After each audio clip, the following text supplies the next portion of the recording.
மாண்புமிகு முதலமைச்சர் திரு மு.க. ஸ்டாலின் தலைமையிலான திராவிட மாடல் அரசு இந்தியாவுக்கே முன்னோடியான பல திட்டங்களை செயல்படுத்தி இந்தியாவின் முன்னணி மாநிலமா தமிழ்நாட தலை நிமிர செஞ்சிருக்கு.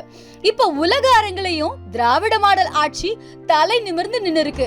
காரணம், இங்கிலாந்து நாட்டுல நடந்த நாடாளுமன்ற தேர்தல்ல தொழிலாளர்கள் கட்சி மகத்தான வெற்றியை பெற்றிருக்காங்க. ஆனா அவங்க கொடுத்த தேர்தல் வாக்குறுதிகள்ல இடம் பிடிச்சிருந்தது திராவிட மாடல் ஆட்சியோட மகத்தான 3 திட்டங்கள் தான். அது என்னன்னா, நான் முதல்வன் திட்டம், காலை உணவு திட்டம், கலைஞரின் கனவு இல்லம்.